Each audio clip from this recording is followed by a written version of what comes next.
Hi everyone, welcome. Thank you so kindly for joining us. Welcome to Green Apple Books on the Park. My name is Car Johnson. I'm the event coordinator for Green Apple, and tonight I am very excited to welcome Alexis Madrigal as the first Bay Area stop on this tour for the Pacific Circuit. It's the first Bay Area stop for a hella Bay Area book. Tonight we are celebrating the Pacific Circuit, the globalized account of the battle for the soul of an American city. Let's give a hand for Alexis.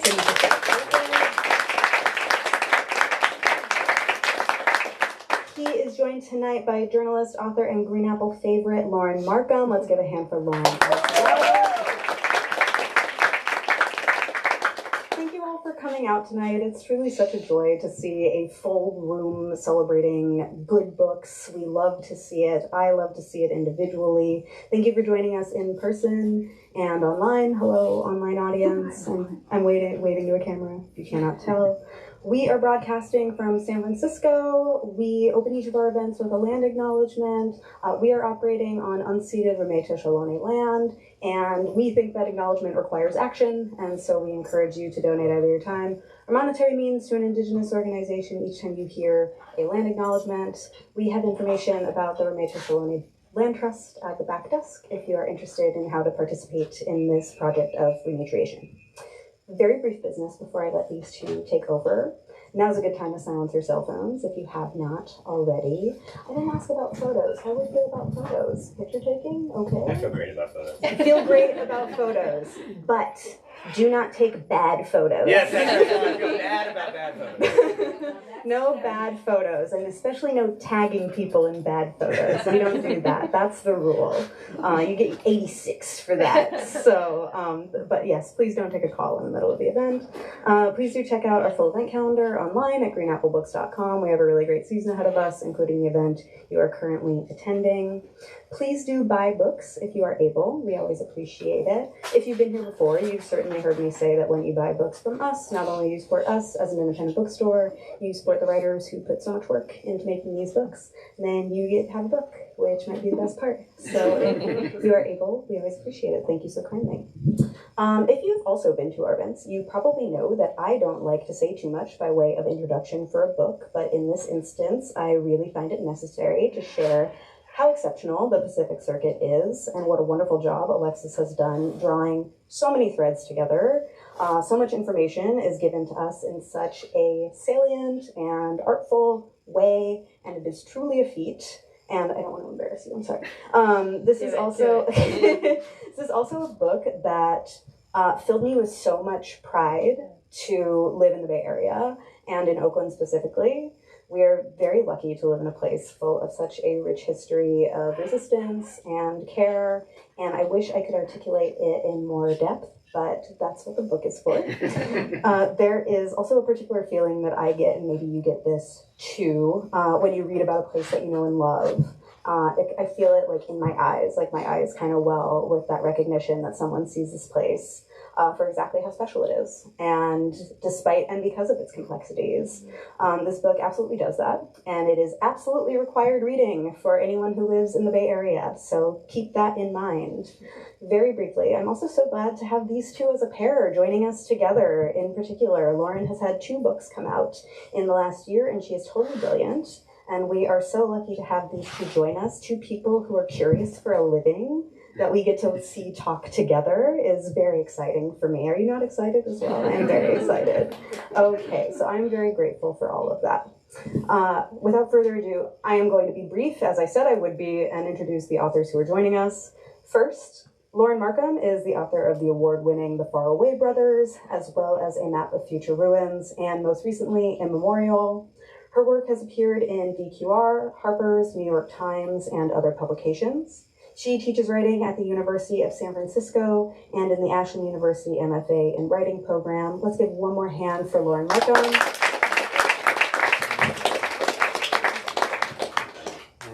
Just, okay, cool. Alexis Madrigal is a journalist who lives in Oakland, California. He is a writer at The Atlantic and a co-founder of the COVID Tracking Project. Previously, he was the editor-in-chief of Fusion and staff writer at Wired. He's been a visiting scholar at UC Berkeley's Information School and its Center for the Study of Technology, Science, and Medicine, as well as an affiliate with Harvard's Berkman Klein Center for Internet and Society. He is the author of Powering the Dream, and his most recent book, The Pacific Circuit, is the reason we are here tonight. Let's give one more hand for Alexis Madrigal. Yay, we're here. We're here. It's Publication Week. I know, and it's a reverse. We've had a conversation about your book like 2 weeks ago. I know, Yeah. it's true. And not to make this about me, but this is like an incredibly intimidating job. So like be the conversation partner for like, you know, our preeminent conversation partner. So in any case, now it's not about me anymore. I wanted to ask you one question and then can you read? Is that Sure. cool? Okay. Yeah, totally. So can you talk a little bit about the genesis of this book?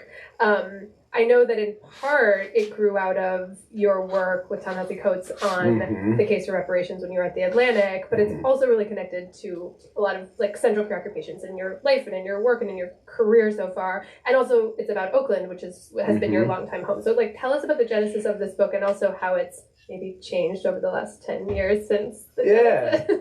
Oh my God, it's good to be back in the Bay Area. I started with away games like in Baltimore, Washington, and New York, and it's so nice to be like, Bay people, you know, I don't have to tell you where Oakland is relative to San Francisco. All right, thank God. So I think there's sort of three main ways this book kind of got started. One is I went out on a ship that was docked in the port of Oakland. And I was going out there like on a tour with some startup that was like, hey, you might want to see a boat. And I was like, yeah, let's see a boat. And I got out there and we went into a little waiting room and the entire crew was Filipino. And there was nothing on the walls except for like a little tiny Picasso portrait sitting on the side, like a Picasso print, like tacked up randomly, haphazardly on the wall. And then all the sort of the people who were in control of the ship came in. They're all like Russian or Ukrainian Slavs of some kind. And they were so intimidatingly intense. They took me down like into the engine room and, you know, you're looking around and there's a set of wrenches, like the tallest of which is like up to your waist and the smallest of which is like this big. And they're kind of saying like, we're out alone on the seas, you know? And I'm just thinking like the whole time, like, what is this workplace? Yeah. Like, what is this thing that people opt into and this strange segregated labor of the ship and just what this place is. So that was a moving workplace. And it's a moving workplace and it's like, it's just so strange. So that's one piece of it. The other piece of it was, working, at this point I'm working at the Atlantic, I'm working on this sort of digital components that were going to go around Ta-Nehisi's amazing piece, The Case for Reparations, that people may remember from 2014, and came across this sort of documentary evidence of how redlining worked in the East Bay. Like many people have kind of seen these maps and what they look like. They're homeowners loan corporation maps. They have sort of like red components, which are sort of slated for disinvestment by the federal government. And there's some debate about how this all works, but it was bad to be in one of the red districts. And it turned out that 2 blocks from my house in North Oakland, there's one of these red districts. And it turns out scholars have actually revealed why things were turned red. And in this case, you can just like open up the little form that the real estate appraisers filled out on this thing. And it basically says there's 12 black families here, and that's why we did it. And the idea that the federal government would just come out and say that led me to believe that maybe there were some other receipts in the Oakland archives about what else happened in this city, because at the time I was also moving through and around Oakland all the time. And, you know, you're coming in on BART, and on one side you're seeing the ships and the containers and the cranes. And on the other side, you're seeing West Oakland, which is a neighborhood that has clearly had things done to it. There are these empty lots that exist for a reason. But what is that reason, and why are they still there 10 minutes away from downtown San Francisco? And so it was those kind of mysteries and like prospective sources of evidence that kind of got me into this project. And it is like, on the one hand, this feels like, and we'll get to this in a second, this is a very intimate portrait of Oakland, its history, and the sort of genesis of how it has come to be how it is, and almost on both a narrative level and a forensic level, which is so stunning. Sometimes it also feels like a history of everything, and I want to talk about that in a second, in this like totally miraculous way that like we track and follow. But it is fundamentally a book about Oakland, so I was hoping you could read that passage that we both came to Yes, and we can talk about my theory of everything problem in a second. Yeah, exactly. I do have a short answer to that though, so that's good. All right, let me find it here. Do you want me to give the answer while I find it? No. Okay, I will not then. I will not. No, you can if you I want. think it's on page 20. Oh yeah, I should have. I had it marked. Okay, here it is. Here we go. Oakland people are just different. We don't agree on everything, but I do think living here suggests a certain deep Oaklandish politics. Oaklandish technically is a clothing brand in town. They once made a shirt showing a cargo ship stacked with containers, which throws up a shadow of the city skyline. And I'm not talking about the brand per se, but you see what I'm saying about this place? We attend to the back end of industrial society. The first thing most people see of our city is the port and its massive cranes, containers stacked in the yards. Infrastructure is alive here, not just as technological sublime of steel and concrete, but cut through with the labor of individuals doing all the things that connect us physically to the production of the global economy. Oakland is polyglot, multi-ethnic, multiracial. While for brief periods one demographic group held sway, Oakland has generally been a mix of people. Oaklandish people are highly conscious of the ways that institutional discrimination has structured every aspect of American society, and also of the tremendous cultural ferment these circumstances have produced. The pain and pleasure of belonging and not belonging, of longing for some other home and making a new one, of forgetting and of remembering. While San Francisco and Silicon Valley have dedicated themselves to the new, to the future, Oakland is not so sure. Ambivalence is a respectable position to take about new technologies, and Oaklandish people want to pick and choose what innovations structure their lives. We want to shape some of them to our ends and leave other ones alone. Our proximity to the fountainhead of technology means that we're deeply familiar with the new shit, but we're not fully inside the logic of its producers. Our futurism is a necessity, not a luxury. Oaklandish futurism has to be intersectional. When exactly would the 70% of Oakland residents who are Latino, African American, or Asian be better off in these United States of America? Oaklandish people are looking around and listening to the place itself. Some of this is not by choice. The bay and hills define the city seismically, meteorologically, economically. The landscape is impossible to ignore. It's so beautiful that anytime I'm high up in a building or on a freeway overpass or on a hike in the hills, I can be stunned into silence by a glance at the water and land. There also are connection to the original stewards of this place, the Ohlone people, and to the internal processes of the earth, over which all of life is but the thinnest film over deep time. But in parts of Oakland, the history embedded in the ground in the form of pollution can hurt you. The air gives your kids asthma, the water is not for swimming, but what beauty and possibility in the degraded landscape. Healing these places unlocks civic space, giving life. A perspective level up, the whole planet, climatically and otherwise, is a degraded place. This is where we live. There's no virtue in setting out to find a pristine wilderness or live apart from this world. Oaklandish people in so many guises are trying to create collective space and action. Cooperatives, gardens, event series, community archives, dance crews, homeless camps, ad hoc committees. When everything in the economic order is trying to blast yourself into monetizable particles staring at a phone, the Oaklandish solution is to ground down into the place, its people, the flows of labor that move everything, the historical guide wires that structure, dampen, and amplify the present.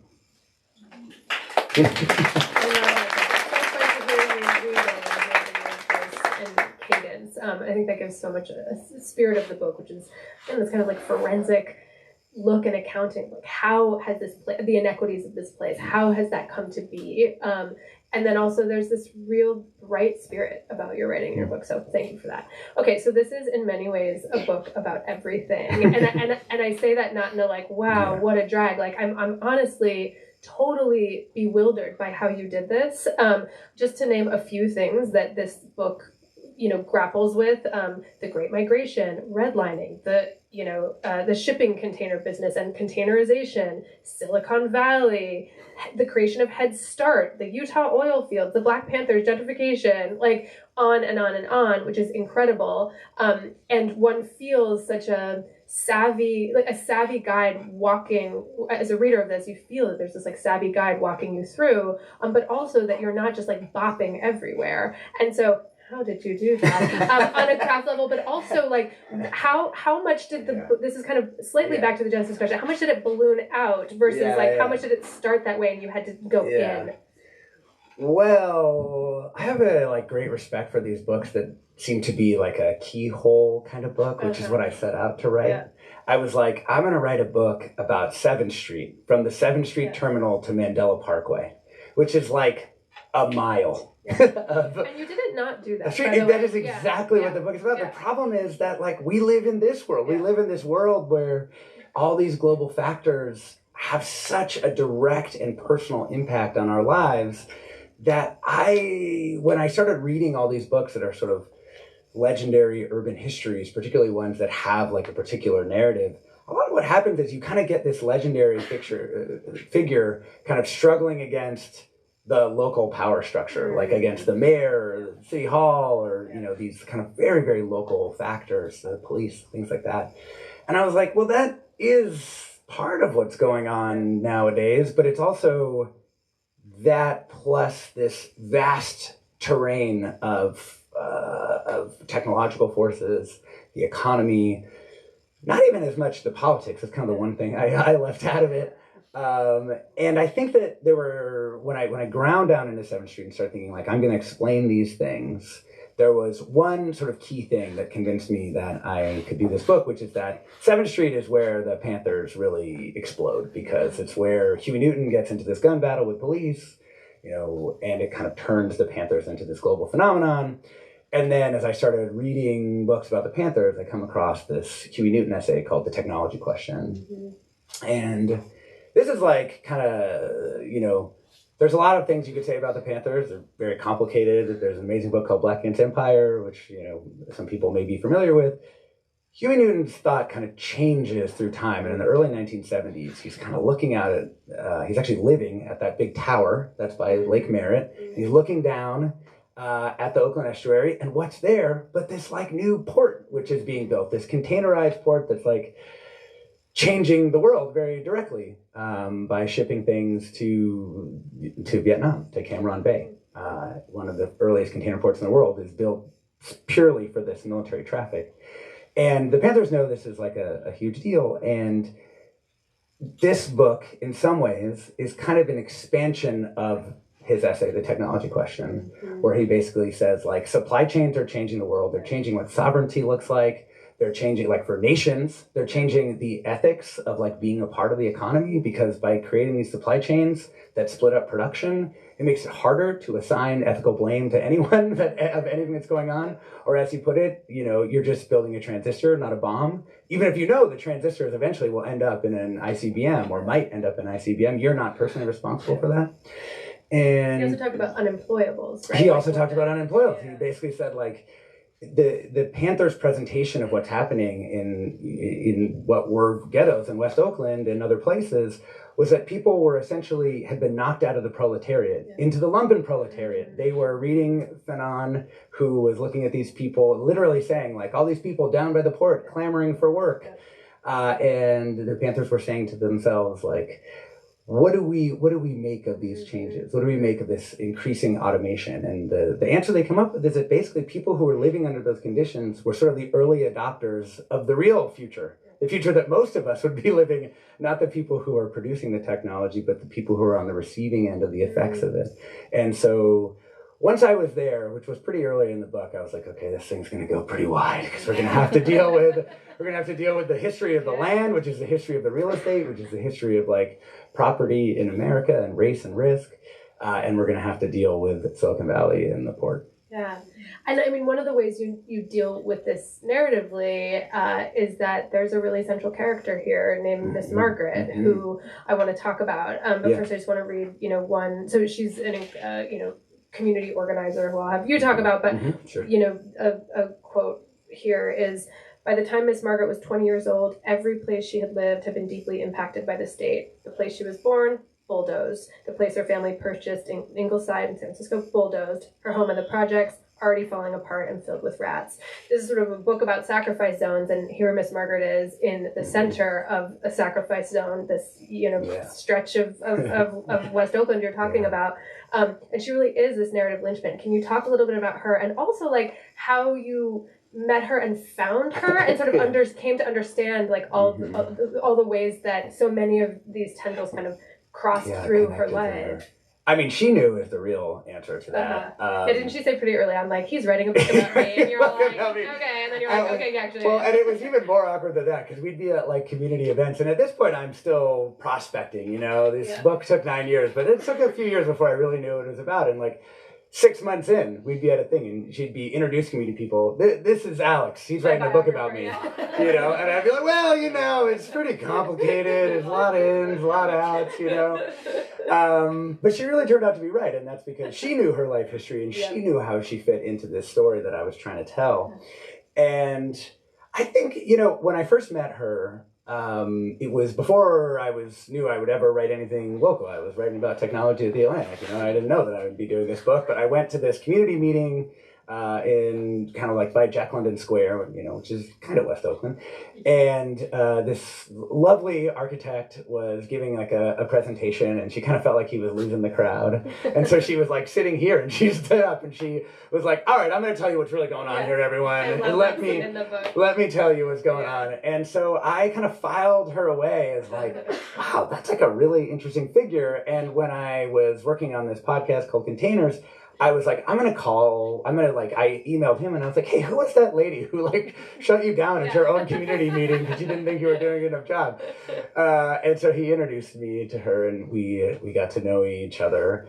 But she said it in the Chronicle, it was kind of like unclear exactly where that relationship would lead, like I'm a white passing Latino dude, and, she's a black woman in West Oakland. So like, there's a lot of dimensions of complexity in like building that relationship. And I think, I don't know, it took probably like a year maybe, or a year and a half of like showing up, continuing to ask questions, and in particular, like bringing things back of value. Like one of the ways that this book really started to work after a while was that I would talk with Miss Margaret and other people in West Oakland, and there were stories about what happened to West Oakland, like how the post office get built, like how urban renewal worked, and all these different things.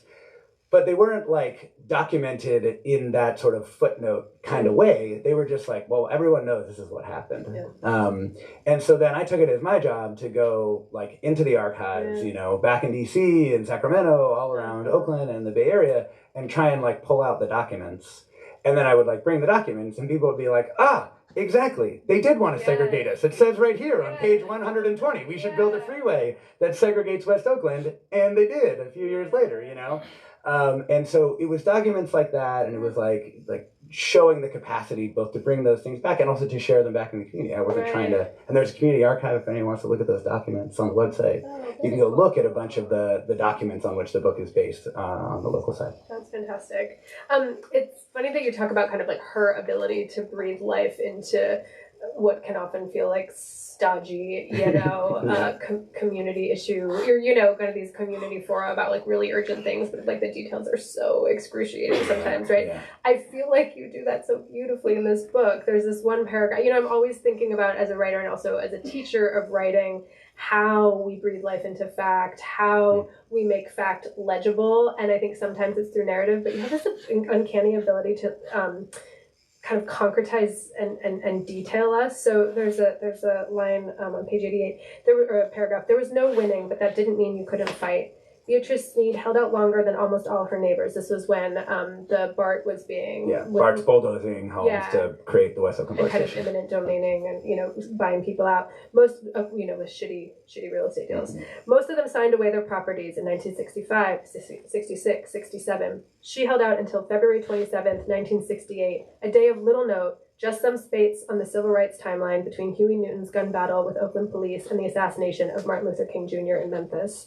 Her former home lay underneath what is now the platform where you stand to get to downtown Oakland. Just the way that you're able to kind of situate us in time between these really important, it's nothing of note, but let me also situate you in timeline, and also anybody who's been on BART, knowing exactly where her home lay. And I guess I'm wondering, how easy does that come to you? As when you were reading, how much are these details sort of occurring to you as you're researching, or how much are you just dying to find? I've been waiting for this question my whole life. That's all right. This was the worst bit of research I have ever done in my entire life. Wait, the specific one I just read? Yeah. Just earning that one fact about where her house was. And so Miss Margaret's family lived right by Daly City. And one of the first things, and it's a story that's in a lot of media about Miss Margaret, is that her family's home was taken by eminent domain, and that was kind of her first organizing kind of enterprise. But I was like, this is someone's life, and she was, both pregnant at the time, basically, and also a teenager. So I was like, so when exactly did that happen? Because it's the late 1960s. When something happens is hugely consequential as a storyteller, on a narrative level. Was it before? And you're I don't know. And she was well, we found him, So I'm all right, well, BART's got an archive. So I go to the BART archives, and they're oh yeah, well, we have. I knew that her parents had fought BART. That's in some capacity. So they're okay, well, there's these condemnation proceedings, and here's all the condemnation proceedings that happened in the course of BART taking properties, right? And they took thousands of properties very quickly all throughout the Bay Area to build the system. So I'm all right, well, I guess I'm going to Robert Caro this. I'm going to turn every page of these archives trying to find this condemnation proceeding so I can pin down the date. So binder 1, turn in all the pages. Well, they're not in there. Binder 2, turn all, not in there. Binder 3, I mean, we're talking, these binders are hundreds and hundreds of pages. It took me, 20 hours of turning through these things. They bring me the last binder, get to the end, I turned all the pages, there's nothing in there. So I'm hanging around, I'm just distraught because I'm I can't pin down the date now and nobody knows. And the woman who's, I don't even know if she was what her office work capacity was there. She was oh my God, I'm so frustrated. And I'm just I'm overflowing with disappointment. And she's oh, you know what? We actually have all those records. You can just ask us for this. No way. And then someone will just send you all the property records. They have to have all the deeds. And I was but they just weren't in the binders? They weren't in the, because those were just people who took it to this particular legal proceeding, not the people who were part of the rest of the property thing. And so literally I sent an email the next day. They sent everything. They sent every single property deed that BART owns. And I'd asked for West Oakland, I'd asked for this thing. And so now I know every single property. I've got a map. So it is I could tell you the exact spot where Beatrice Sneed's house once stood, and I knew the exact date for Miss Margaret. But I mean, because of the way things go, I mean, this took of real time, maybe 6 weeks. Yeah. And then you pin down that one thing. So I was I'm going to write the hell out of this paragraph. This paragraph is going to... Staged, by the way, you nailed it. It's funny. I know my friend's writing Mary Oliver's biography, and she had to take a 2-week road trip to, Ohio to blah, blah, blah, look through. And she's I found one sentence in one yearbook page. You know what I mean? And it's and I needed that one sentence, but it's going to be 3 words in my freaking book.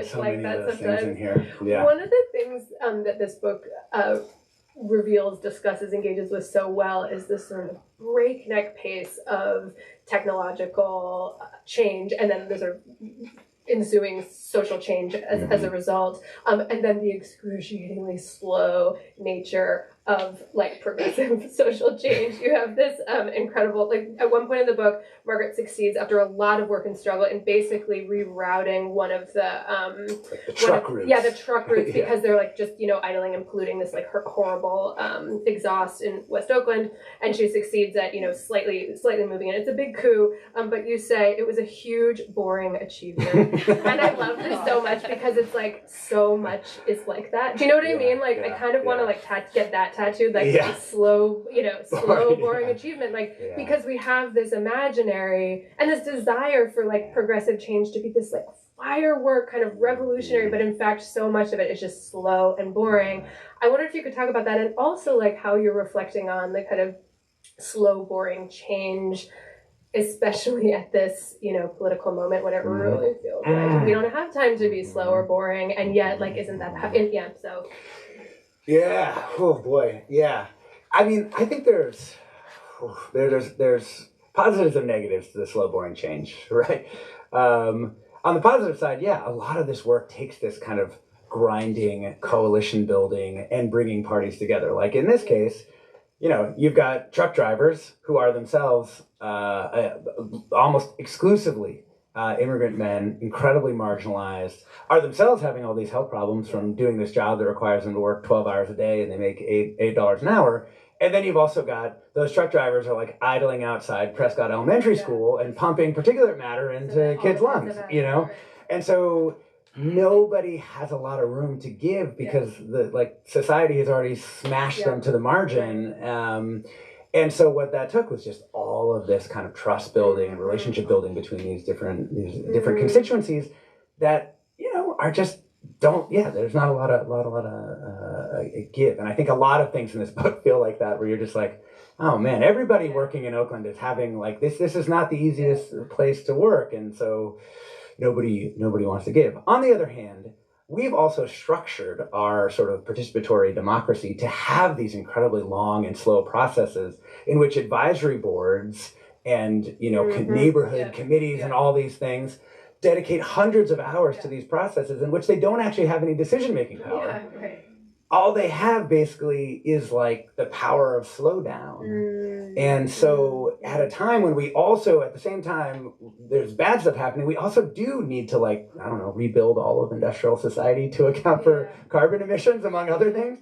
You also do need to build these new things. And so one of the persistent frustrations, I think, for me is this feeling of like, oh man, like we actually do need ways of moving faster, but one way that could work would actually be to give more decision-making power to people and not have it just be all these advisory committees and all these things within neighborhoods. Because it's not like neighborhoods necessarily want to move slowly. They're just moving within the frameworks that have been given. Yeah. I mean, that's another thing you write about that I loved so much, this sort of killer line of something along the lines of, environmentalists, when they're good, are like great at stopping things and not always that good at building things, right? Like, and yet we have this urgency of building things, particularly, one of the main elements of housing crisis in this state is the lack of building houses. And so we just keep stopping them. And I'm wondering, I mean, with this, particularly with regard to housing and building housing, but just in general, infrastructural change, as someone who is so immersed in the DNA of what, this amazing passage where you're biking around Oakland, sort of imagining capital flowing to each and every, through each and every thing you pass. Like, you were immersed in this architecture and the sort of DNA of it. Like, how do you see like building being possible while also being like ethical? Just a small little question. No. I mean, I think in a funny way, right? This book, particularly the second half of the book, kind of turns narratively around this kind of battle between Miss Margaret and this guy Phil Tagami, who's like a prominent real estate developer. And he's such a funny villain because he's just like so not that bad of a guy. As villains go, but also like he is. You know what I mean? I think of him as like, in like Disney movies, like the villain's always like the best character. Ursula. I mean, Ursula's way better than Ariel, right? As a character goes. And I think he's a little bit like that at times because there is also in the redevelopment of the Army base, which is a huge part of this book, he is the one who's like responsible for dragging this thing across the finish line, right? I mean, the Army base gets decommissioned in the 1990s, and instead of getting Presidio'd, it gets left there, moldering, right? Because of where it is, because it's in West Oakland, because the city government can't figure out what to do, because for the vagaries of history, the port has a piece and the Oakland city has a piece. So it's split in these two things. And basically, Philton, is the one guy who can kind of get it done. Yeah. And not only get it done between the different entities of bureaucratic enterprise, of which there's like 20 in West Oakland, 20 different governmental bodies have some say over what's going to happen here. But he's also able to do it with an Oaklandish sort of attention to the labor detail. So like the Teamsters are deeply involved in this, and eBase, which is a community group, right? And they want you to ban the box, and they want 50% local hire. They want all of these components that make this incredibly difficult task. He agrees to all of them and basically gets it done. One catch, he wants to build a coal export terminal in one piece of the Army base, which is kind of crucial to making all the finances of this thing work. And that's where the Utah coal. And that's where the Utah coal would come from, yeah. And so there's this component of, I think, getting things done that didn't have to be what was going to happen, right? Yeah. But it did lay out a blueprint for trying to do this in some ethical way, and that I hope does get adopted. Like I think the Army base understanding of how do you do local building in a way that actually it benefits a local community. How would you do cleanup and environmental remediation, which is necessary in so many places, especially West Oakland, in a way that actually benefits the community. Like Tagami has a piece of it too. Like he has a piece of this to contribute. Just not the coal part. We can leave that over there. Yeah. So, back to the genesis of this book, and you're sort of one of the elements of genesis here, where you're in the belly of that ship, sort of being like, what, and how does this ship explain the world? Kind of. Can you actually, to the title too, explain your concept and the notion of the Pacific Circuit? Totally. Yeah, I basically wanted an object, an analytical object or tool that was bigger than supply chains, and smaller than all of globalization. In part because people like a lot of globalization, and so do I. I like that people move to different countries. I like that music moves and culture moves and all these things.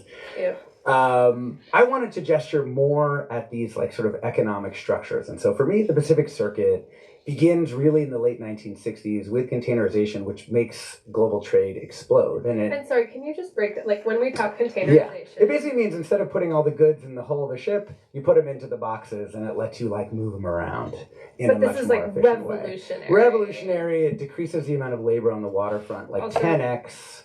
Oh yeah, I got this. This is where it begins. I did get this tattoo of this container. It is, as you can see, it's still semi-shaved. It's quite new. And it really begins in the Vietnam War. As I mentioned earlier, there's a company called Sealand that basically is you want to fight a war in a place that doesn't have docks? Great, we'll build a new container port in Vietnam, we'll build one in Oakland, and along the way, we'll stop and pick up Japanese electronics on the way home from Vietnam, and we'll deliver them to the Bay Area. Pretty soon, Oakland has custom built a new port for Japanese shipping companies, and it becomes an incredibly important node in the global economy. And as you build that structure and you increase the trade that's going back and forth between these countries, one of the things that was most revealing to me was that Silicon Valley was involved in this from the very beginning. The longshoremen say there were two pieces to globalization. They say it was containers and it was information technology, because you need that stuff to control these global supply chains. And who are the first and the most immediate beneficiaries of that information technology? It's Silicon Valley companies themselves. So the most important of the early semiconductor companies are chip companies, the people who put the silicon in Silicon Valley. It's called Fairchild.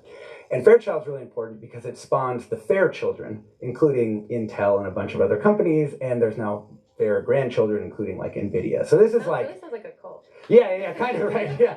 So this is really, and that cult has internal knowledge. And what is that knowledge? It's how to spread this supply chain across the Pacific. So as early as 1963, before anyone really is calling Silicon Valley, they've already got assembly plants in Hong Kong. Pretty soon they're spreading to Malaysia, they're spreading to Taiwan, they're spreading to all these different places. And so labor activists in the early 1980s who I found through this guy named Lenny Siegel, who's like a longtime Stanford radical, who has literally a garage in Mountain View filled with like all the dirt on Silicon Valley. Like he opens it up and he's like, what do you want? You want environmental problems? You want labor issues? You want, I'm like, all of it, man. And so through him, I found all these people who were looking at like women's labor in the early 1980s and realizing that 50% of the people they estimate working in free trade and export zones in Asia are working for what we would now call technology companies. So they're, you know, a lot of people don't think of of Silicon Valley as having used this labor, or they think of it as a modern phenomenon like Foxconn or something. But like, of course, Tim Cook, the supply chain guy, is now the CEO, because that's the most important thing, is maintaining these labor relationships. And there's two more links to the Pacific Circuit, well, I'll just go, I won't even delve into them, but of course it's changed the demographics of the Bay Area. Plurality of the Bay Area is now Asian, right? I mean, this is part of what has built our culture and what I appreciate and why I love things like the Third World Liberation Front that show a different way of like, of thinking about our changing world. And there's also huge financial links, like literal capital that flows back from export-oriented economies in Asia helps power so much of what's happened with real estate in America, including the global financial crisis. And there's one other element of the Pacific Circuit that I hoped you could just like touch on for a second, which is how much of this has a genesis in military. I mean, you mentioned briefly with regard to the war in Vietnam, but like military design and sort of military mandates fueled so much of this. We built this quite intentionally. Like, you know, Huey Newton would say that like, we don't have to invade these countries because we can just control their labor and economy. And along the way, we'll also militarily back dictators who hold down the labor force and keep it compliant for us, which is exactly, I mean, if you look across many of these countries that were working very closely with Silicon Valley in the early days, that's exactly what's happening. And it's laid out in like State Department memos that are circulated in the late 1940s that like, in order to sort of deal with the communist threat in Asia, we have to make sure that these countries are bound to us by exports and by people and by ideas and also by all the military bases we have all over them. There's also that totally spooky quote that one of the, I can't remember what bad business guy it was, but talking about why women over men, which is basically like they're faster and more compliant. These guys are just disgusting. Yeah, they're disgusting. And they say it out loud. There's like documentaries where they just, I mean, they're like, we like women because they work fast and they they're compliant. And it was particularly Asian women as well. I mean, the just rank like intersectional like nastiness of this is just, they basically had this feeling that like Asian women were better with their feet, with their hands, basically. And so that's why we wanted them to work in assembly plants. And of course, because of all the destabilization of these like imperial wars, there's a huge influx of Vietnamese immigrants into the Bay Area who then end up working on the other end of the assembly line in the remaining semiconductor plants of Silicon Valley. And there's some really amazing work that has been done on that over time of like kind of laying out like how did this production work in Silicon Valley, and I'm always been very impressed by how much people were able to dig out of that. Yeah. I mean, how, like, and again, we go all of these places and then we're back to this strip, you know, in West Oakland, and we're back with Miss Margaret, and we're back to kind of like the impacts of the genesis of the Pacific Circuit and then the downstream impacts, right, of the Pacific Circuit.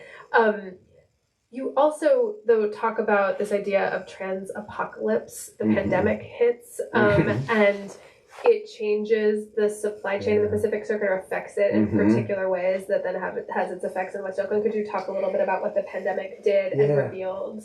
Yeah, I mean, I don't know if anyone remembers this, but there was a time, and it was much more intense in Los Angeles, which, just to be clear, is like LA Long Beach is the big port now. It's the biggest port by far.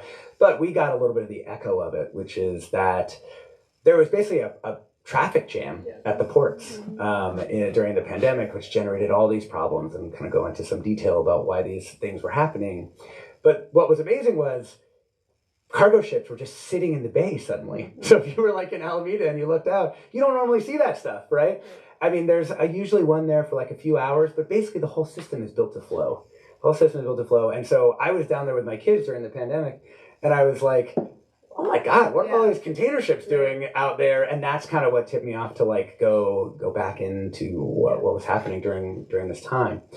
I think the other thing that once all those kinks were brutal and long-lasting. And what it revealed, I think, was how little control the government actually has over what's going on. Because it's consumer driven? Because they can't fix the ports, right? They just can't fix the traffic jam, right? There's no state capacity. There's no, all the truckers are independent contractors. Right. So what are you going to do? Tell them to come into work? You can't, because they're an independent contractor. Right. The unions were like, oh, you want us to work 24 hours a day? But what if we don't want to? The government doesn't actually control much, and I think it does reveal sort of the lack of state capacity, and just like it doesn't. These are transnational corporations that are doing something that is only kind of orthogonally related to the project of America. I think the other thing that really happened during the pandemic was that it pulled forward in time changes in the way that people thought about getting things delivered to their house. And some logistical scholars, and I think they're onto something here, have kind of hypothesized this kind of logistical self that like increasingly people don't see themselves as like resident of a place or like I'm going to go out into the city, the commercial life of the city. This historian Martha Poon, who's like totally brilliant, was like the commercial model of the city in which you get your goods and services from the place where you live is just done, disappearing. Like these companies have kind of flaked off the most profitable pieces of commerce in our cities, and now all the other businesses have to struggle with that, and it makes everything harder. Oakland gets voted best restaurant city in America by Condé Traveler, and every restaurant closes. You can't keep a restaurant open. The bookstore, look around, and then ask for it, and get it next week, because you know what? I'm not going to read it. Yeah, exactly. It's going to the TBR pile anyway. Exactly. Yeah, and I think like there is that component, and I don't have a solution to like how to make that communal sense work necessarily, but I know I'm working on it myself. That's like the one place is to just be like, gotta try it. It can be kind of like fun and excruciating to be like, how am I going to find this thing without the freaking internet? You can kill a whole day that way, but you're also like, I'm gonna get it. That's right. This part for the fish aquarium, exactly. I am going to track it down. It's funny because machine parts I think are the hardest one to not, Totally. But if you found that fish aquarium part, kudos to you. All right, questions, people. Let's ask some questions. Sure. I have a question. As political power in Oakland, why is it true? Do you feel that Oaklanders have had 2 recalls within a one year period? Do you feel that Oaklanders are kind of, why is there a revolving door going on in Oakland, I guess is the question. Speak for Oakland. I mean, I have, having an FBI raid on your house when you're sitting there, it's not good if you're in a recall campaign, I think. It's looking pretty gnarly right now.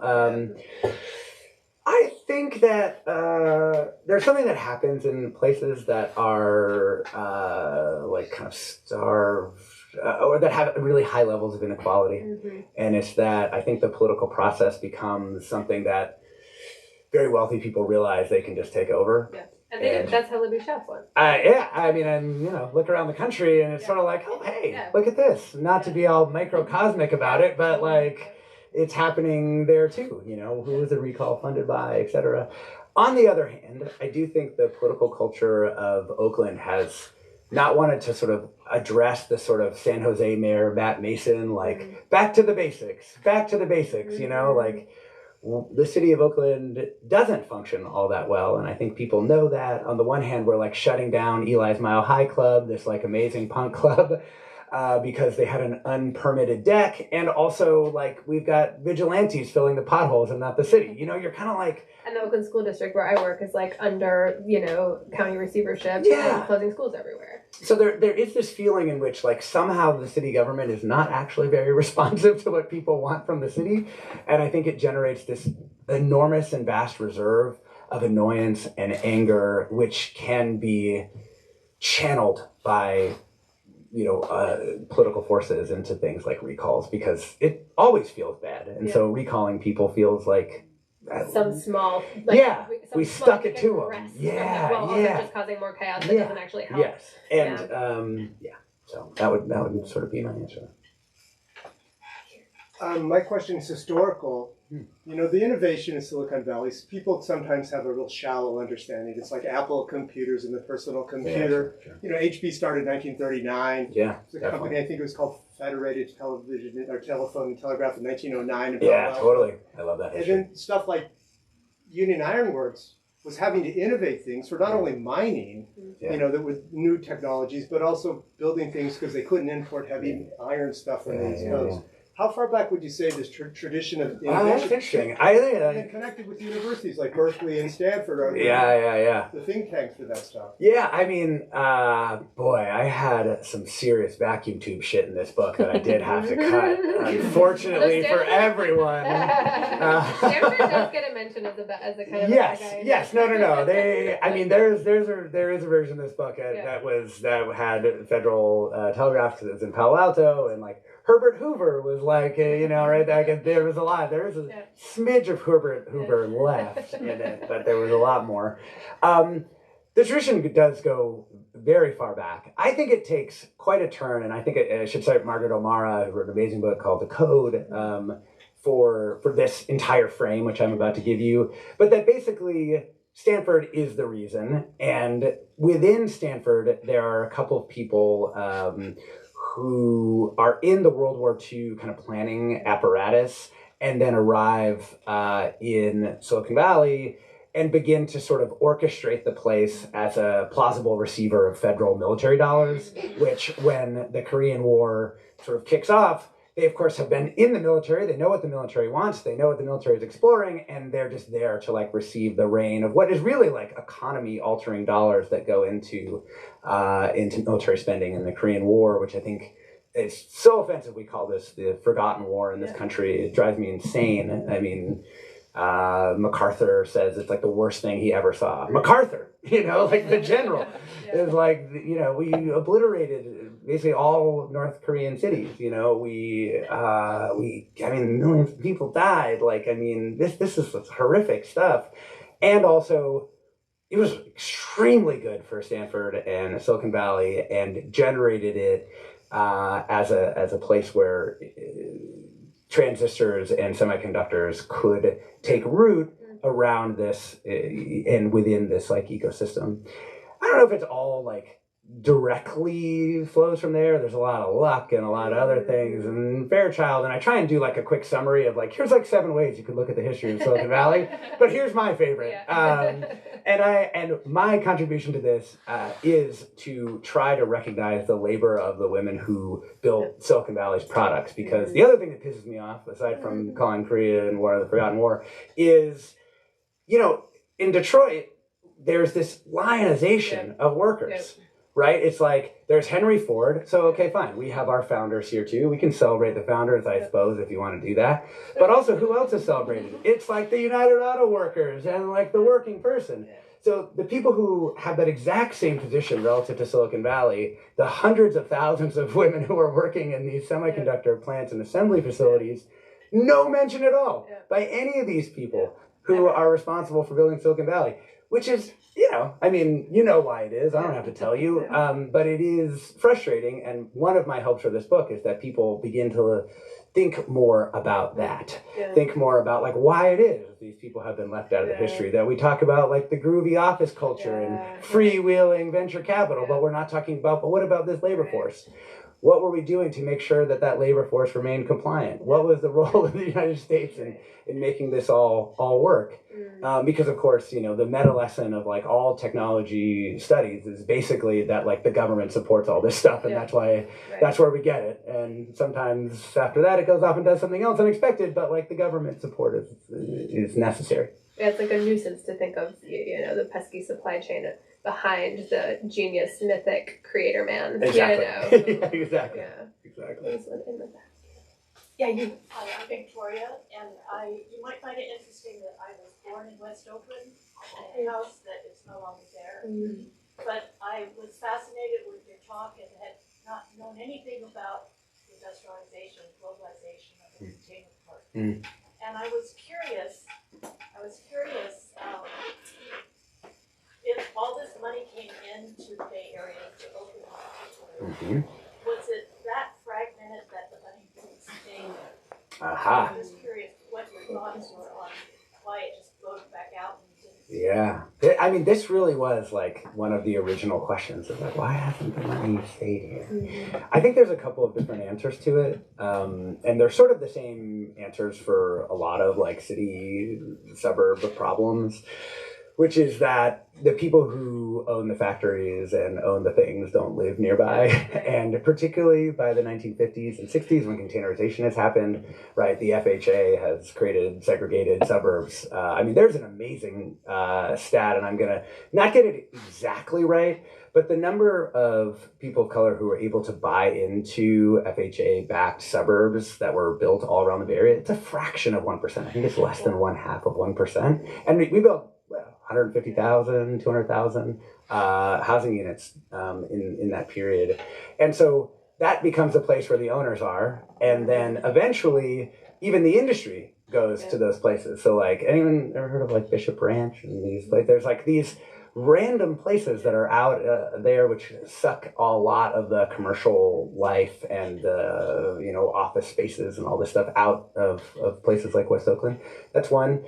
The other thing is, and I had this interview in the book with a guy named Brian McWilliams, who is the head of ILWU, which is the Longshore Workers Union. He's head of the International, so he's basically describing like the change over time and what it was like to try and create a life for longshore workers.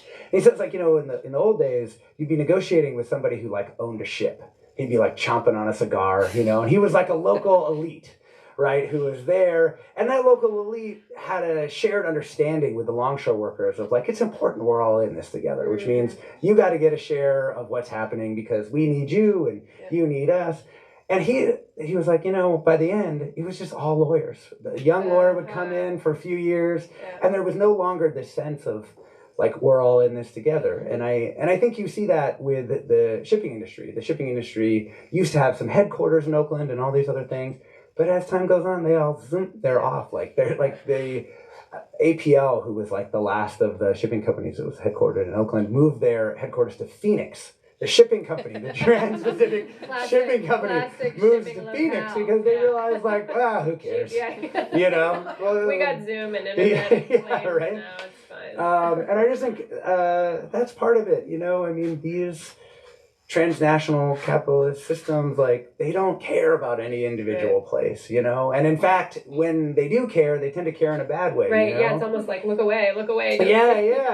Like Keeanga Yamada Taylor has this incredible concept of predatory inclusion in her work, amazing scholar, where it's kind of like, a neighborhood like West Oakland will get included in the mortgage finance system finally after a long time, but it will be included to sell bad refinances so that people lose their homes, which is exactly what happens. Like some of the toughest research in this book was putting together the data around loans made by race into West Oakland, and what you see is essentially the neighborhood remained more or less redlined for everybody into the early 1980s, and there's an explosion of capital that goes in largely to do like these reverse mortgage kind of things.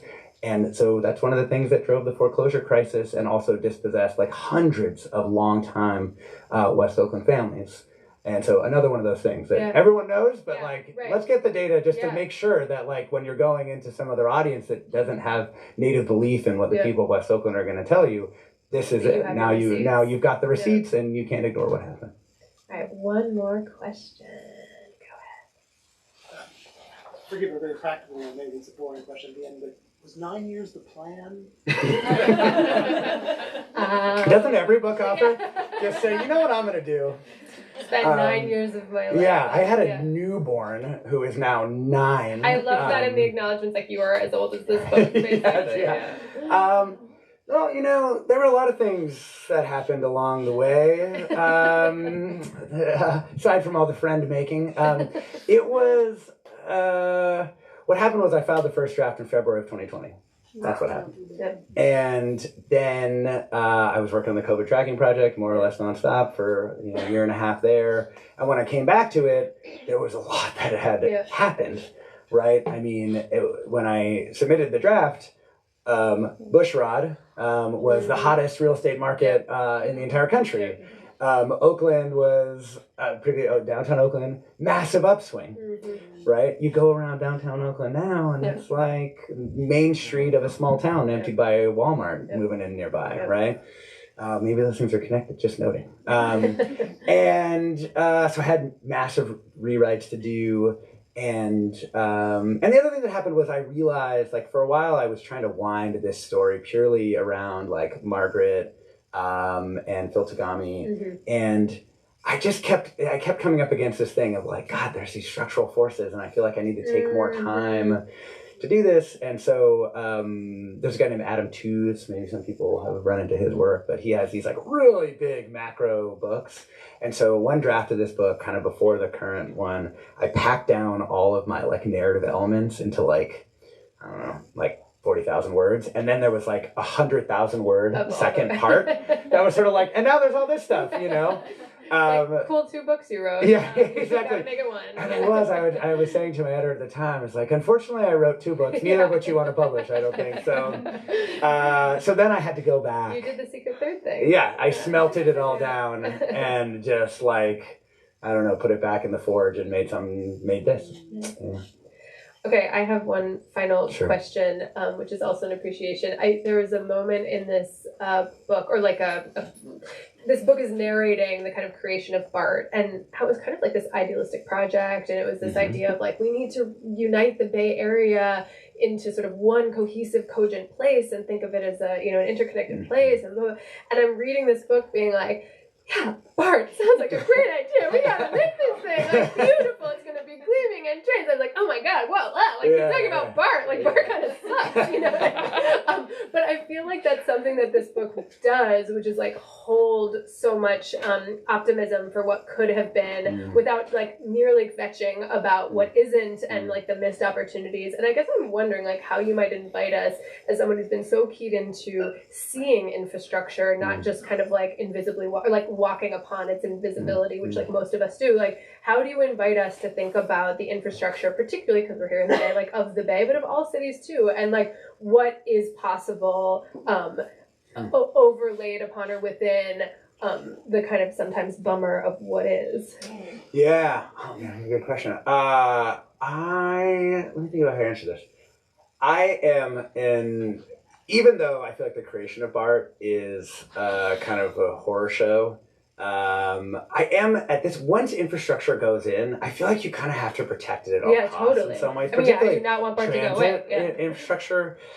And so there's a part of me that feels like one thing is we can actually undo some infrastructural things in a way that would be amazing, particularly if we thought about it in the right ways. Like, in Oakland, there's, like, another freeway that's still cutting off. One freeway came down, the Cypress structure in 1989, but there's still another one that cuts West Oakland off from downtown.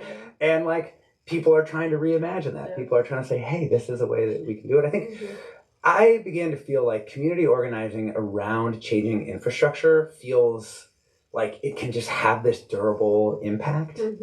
And so that's one of the things that I have been thinking about a lot is, like, that infrastructure really embeds things, and it doesn't always have to be, like, the big shit. Like, for me, my favorite model of change, like, in the whole world, comes out of, like, the disability rights movement and the creation of curb cuts, because they have this. It's like just such a beautiful model. First and foremost, it centers incredibly marginalized group of people who need to use wheelchairs to get around Berkeley. This is a born in Berkeley kind of innovation. And it says, like, we're going to give you new possibilities for life. We're going to give you new freedoms. New autonomy is going to result by doing this. And then we're going to take this thing, we're going to embed it in the apparatus of the state and, like, scale that thing to everyone. And in the course of doing that, it also creates a better life for everybody else. Right? It's this expanding sense of change and activism. And for me, it's a real question, particularly in the areas that I have been really concerned about, which are this kind of, like, archipelago of places that great migration Black people were forced into, and that have been either left to be gentrified to nothing, like East Palo Alto, or have been left to molder and be polluted, or be stuck without any resources, like Marin City or pieces of Richmond or, pieces of West Oakland. And I just feel like if you could remediate that land and get it back, not to, at the end of that process, hand it off to a real estate developer, but instead hand it off to one of these other, things that's being, entities that are being developed in the East Bay, like a permanent real estate cooperative.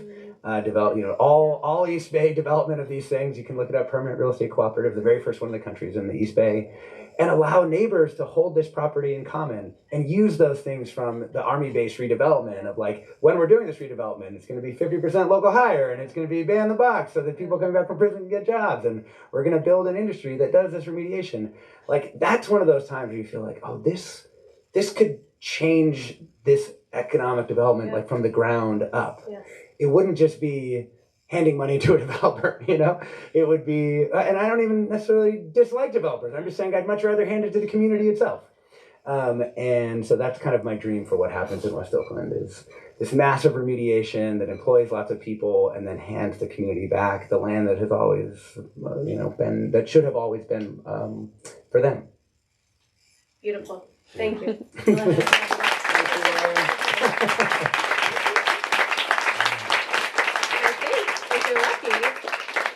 You get a book signed. Oh, yeah. You better buy one or 4.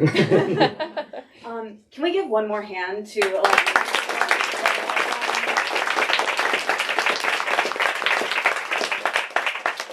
I've been really looking forward to this, and I'm really glad that you joined us and that we got to be a part of your book's journey. And I have you two here, and that it's the equinox. I think that's great. What I a think groovy that's kind of, yeah. I think that's so cool. I will be brief. Thank you all for joining us. This is really did you learn a lot? I learned a lot.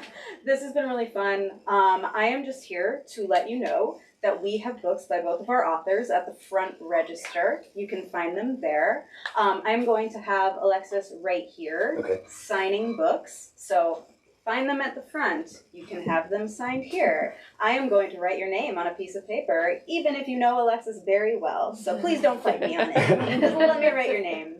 If you have any other questions, let me know. If not, thank you so much. Quick pitch for Lauren's book, which is so good.